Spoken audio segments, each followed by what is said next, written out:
दोस्तों 700 ईस्वी से लेकर 1200 ईस्वी तक राजपूत काल कहा जाता है। लगभग 500 वर्षों तक पश्चिम के राजाओं ने विदेशी आक्रमणकारियों को रोक कर रखा। इस समय भारत के पश्चिमी भाग में राजपूतों का बहुतायत से वर्चस्व था। यह पश्चिम का पूरा एरिया राजपूतों के अधिकार क्षेत्र में था और इस पश्चिम उपमहाद्वीप क्षेत्र में राजपूतों का शासन था। लेकिन इन राजपूत शासकों का क्षेत्र छोटा था और यह शासक आपस में ही लड़ते झगड़ते रहते थे और मुसीबत में यह एक दूसरे का साथ नहीं देते थे। मुसीबत में इन लोगों ने एक दूसरे का साथ नहीं दिया, बाकी इनमें कोई कमी नहीं थी।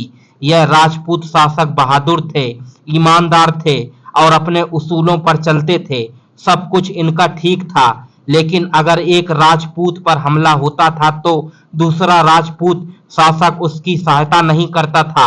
इन लोगों के अंदर यही एक कमी थी। इनका साम्राज्य भी बड़ा नहीं था, इनका छोटा छोटा साम्राज्य था। जब साम्राज्य ही छोटा रहेगा, कितना भी धन दौलत हो, कितना भी पैसा हो, लेकिन जब इनका अधिकार क्षेत्र ही छोटा होगा तो स्वाभाविक है कि उनकी सेना भी छोटी होगी। इनका जो एरिया था वह पथरीला और मरुस्थली था। भारत का पश्चिमी भाग जो प्रवेश द्वार था, जहां से विदेशी आक्रांता प्रवेश कर सकते थे। सबसे पहले अरब के आक्रमणकारियों का आक्रमण इन राजपूत शासकों ने ही झेला और इन राजपूत शासकों ने विदेशी आक्रांताओं को भारत में घुसने नहीं दिया। पहला आक्रमण राजपूतों पर 712 ईस्वी में हो जाता है।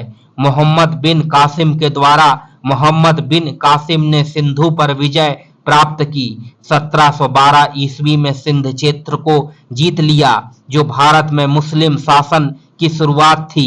यह भारत में पहली मुस्लिम विजय मानी जाती है और इसे सिंध पर अरबों की विजय का प्रतीक माना जाता है।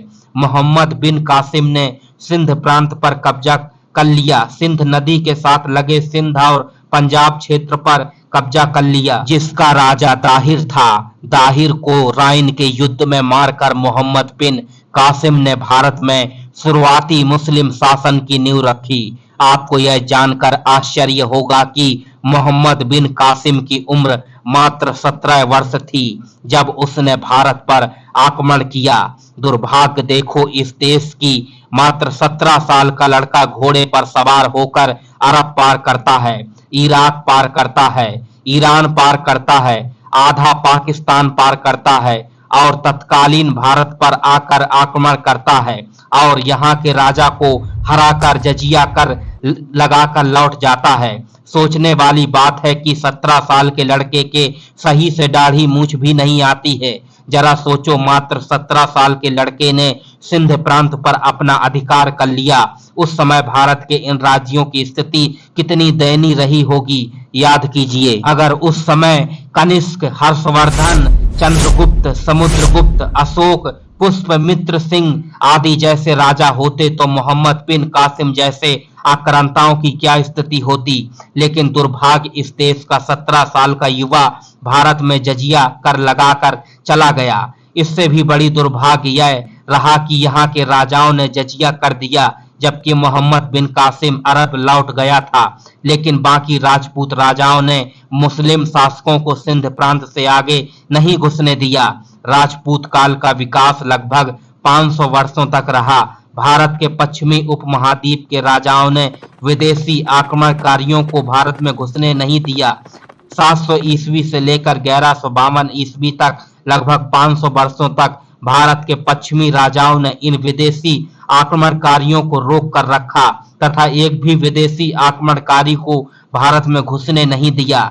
लेकिन जब यह राजपूत शासक तराइन का युद्ध हार गए तो इन विदेशी आक्रमणकारियों का धीरे धीरे पूरे भारत पर कब्जा हो गया। सिंध प्रांत के राजाओं का क्षेत्रफल छोटा जरूर था, अधिकार क्षेत्र छोटा था, लेकिन विदेशी आक्रमणकारियों को इन्होंने 500 वर्षों तक भारत में प्रवेश नहीं करने दिया।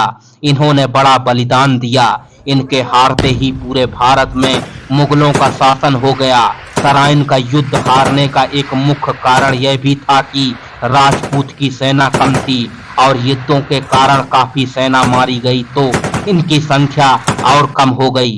कितनी है राजपूत छत्राणियों ने जौहर कर लिया। एक बार में 3000, 10,000, 5,000 रानियों ने चित्तौड़गढ़ किले पर जौहर किया। उस समय के राजाओं में एक कमी थी कि इनका क्षेत्रफल छोटा था तथा आपस में एक दूसरे से इनका मतभेद रहता था। इनकी संख्या भी कम थी।